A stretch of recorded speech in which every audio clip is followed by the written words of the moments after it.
La deuda externa son aproximadamente 4,5 billones de pesos. Y la interna es superior, casi 7,2 billones de pesos, a junio de 2021. ¿Por qué la deuda externa la tenemos que tomar en cuenta distinto y por qué ha aumentado, aunque no se haya pedido? Pues dos factores: los intereses, que si no pagas a capital sigue creciendo la deuda, y otra cosa que nos pega mucho a los mexicanos: la deuda externa se contrata por lo general en dólares. Cualquier porcentaje de devaluación del peso con respecto al dólar va a afectar la deuda. Se incrementa la deuda si yo pedí en dólares y se devalúa el peso, algo frecuente. Y entonces tenemos una deuda que, aunque no se pida prestado, sigue aumentando por el pago de intereses, por la devaluación. Sin embargo, observen que la deuda interna es superior. Saludos a Gerardo Villagómez desde Sacramento, California. Y también saludos a Marisa López y a Samara Naranjo. Bueno, más datos. Miren, el FOBAPROA. Y aquí déjenme hacer una cuestión, voy a hacer una variación en lo que les iba a presentar porque se me pasó poner una animación, pero ya la corregí. Miren, porque quiero mostrarles primero datos esenciales de por qué es tan alta la deuda interna, y uno de los factores, no el único, es una porquería que hicieron en el sexenio de Ernesto Zedillo, apoyados por los panistas, principalmente por uno de Querétaro, al que le dicen el jefe Diego, o la ardilla. A ese señor, y todos los panistas, fueron todos los panistas, no se hagan. Panistas y priistas le imponen al país uno de los eufemismos que se usa en el neoliberalismo, que es una soberana jalada: rescate. Miren, los rescates que hemos visto en México, no nada más de bancos, carreteras, ingenios, autopistas, empresas privadas, siderúrgicas, estos famosos rescates significa adquirir empresas privadas quebradas, sanearlas con dinero público y luego volverlas a entregar a particulares, pero dejando la deuda a nosotros, a los chiquitines del Kinder Campanita. A todo mundo nos dejan esa deuda. El FOBAPROA es el ejemplo mayor de conversión de deuda privada en deuda pública. Todo viene desde Salinas de Gortari, Salinas de Gortari privatiza los bancos que había nacionalizado José López Portillo, los entregan a gente que no sabía nada de bancos, que sabían de finanzas lo que yo sé de chino mandarín antiguo, que quiere decir nada, quiebran los bancos y ahí viene el PRI con el señor Ernesto Zedillo y con la complicidad del PAN a convertir una deuda privada en pública. ¿Y de cuánto estamos hablando? En su momento, en 1999, cuando legisladores priistas y panistas apoyan esta conversión, esta tiznadera, la deuda era del orden de 552,000 millones de pesos, equivalente al 11% del Producto Interno Bruto de ese año. No fueron 3 pesos, no fueron 20 pesos, fue $500 millón de pesos que dijeron: ahora todos los contribuyentes mexicanos, los que viven y los que vienen después, los niñitos del Kinder Campanita, los que no han nacido, los que estaban en la panza de su mami, los de la primaria Morelos, los de la secundaria Federal 1, todo mundo se va a endeudar para rescatar a nuestros amiguis que echaron a perder los bancos que nosotros les entregamos.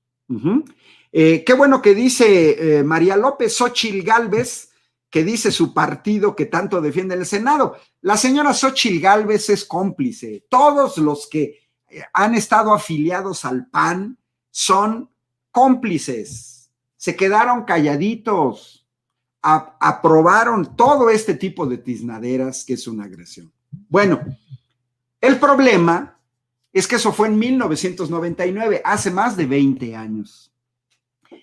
Para que entienda la gente que tiene menos de 20 años, los jóvenes o los que tenían 10 años en 1999, que hoy tienen 30 años, pues uno puede decir, fueron 500,000 millones. Para entender el tamaño de esa deuda, tenemos que transportarla a cuánto sería en este momento. Y en este momento, esa deuda sería casi de 2 billones de pesos. Para que se den una idea del impacto, el presupuesto actual del gobierno de México, del gobierno federal, es de 6.5 billones. 1.8 es casi la tercera parte de eso. O sea, imagínense que si en este momento el gobierno de la 4T hiciera una tiznadera como la que hicieron priistas y panistas en 1999, de repente nos endeudaríamos con 1.8 billones de pesos, ¿sí? Más del 30% del presupuesto para que funcione todo el país. Es un dineral, pero un dineral.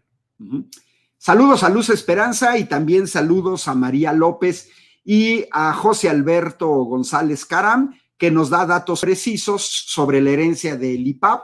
Efectivamente, es lo que estamos tocando. Pero después le cambian de nombre, así como al IFE, cómplice del fraude electoral de 2006, luego le cambian del INE y dejan a los mismos y ya creen que con eso ya resolvieron el problema. Bueno, la deuda fue por 552,000 millones de pesos, pero ya hemos pagado 1.18 billones de pesos. Más del doble. Ya hemos pagado más del doble. Uno esperaría, una persona que pidió un préstamo, una empresa que pidió un préstamo, un gobierno, que si ya pagamos más del doble, ya hubiéramos terminado de pagar. Pero resulta ser que no. Ya hemos pagado más por intereses que la deuda inicial. Y sorpréndanse, mexicanas y mexicanos, ya pagamos 1.18 billones, pero todavía nos faltan prácticamente otro billón, 900,000 millones. Por eso es que esta deuda asciende casi ya a 2 billones.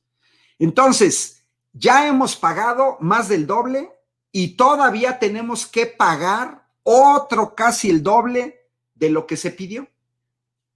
Todo por la manera en la que priistas y panistas convirtieron esa deuda en deuda pública.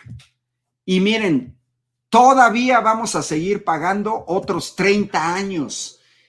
Esta deuda se va a terminar de pagar hasta el 2050.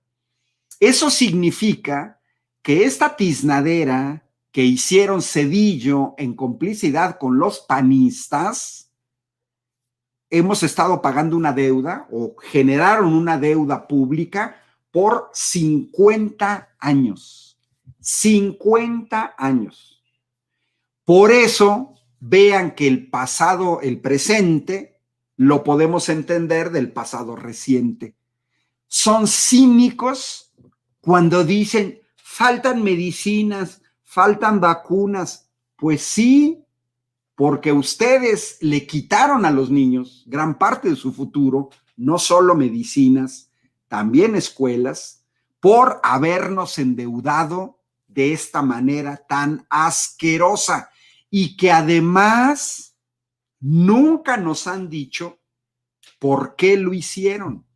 Sí, hay toda una serie de consideraciones técnicas, pero no. Dice Roberto Hernández, ¿en qué estaban pensando los prianistas para generar esta deuda? Miren, solamente puede haber un concepto que puede explicar esto: corrupción. Para mí, los panistas son más corruptos que los priistas porque aparte son hipócritas. Dicen que no, se creen blancas palomitas. Pero desde el momento en que llegaron a la primera concertación con Salinas de Gortari, le vendieron su alma a los priistas. Se corrompieron tanto o más que los priistas. Lo único en lo que estaban pensando, pues es en sacar raja. Pues es evidente que si yo te voy a condonar una deuda privada, la voy a pasar a deuda pública, tú vas a dejar de pagar 100,000 millones de pesos, pues dame por debajo del agua 20,000. Hoy que se habla de un señor Ricky Riquín Canallín, se está hablando de sobornos. Lo único que puede explicar, qué buena la observación de Roberto Hernández, lo único que puede explicar esto es que panistas y priistas recibieron dinero por debajo del agua para hacer una operación tan dañina al pueblo de México. Y miren, aquí está lo que hemos pagado año con año, que es dinero que no se ha ido al presupuesto para escuelas, para salud, para obra pública. Impresionante, en el año 2000, el último año de Ernesto Zedillo, 153,000 millones de pesos. Es la cantidad más alta. Pero en el sexenio de Vicente Fox, miren, en 3 años estuvieron pagando alrededor de 100,000 millones de pesos que no se destinaron a obra pública. Donde menos se pagó, pues un poquito terminando Calderón y con Peña Nieto. Pero aún así el gobierno de la 4T, que además hay un video famosísimo de un debate de Andrés Manuel López Obrador con Diego Fernández de Ceballos, en donde Diego de Fernández de Ceballos defendió el FOBAPROA, defendió el fraude electoral de 2006, Andrés Manuel siempre estuvo en contra de esta deuda. Sin embargo, es una deuda que se tiene que pagar y que quita dinero a muchas cosas. Bueno, ahí están los datos técnicos.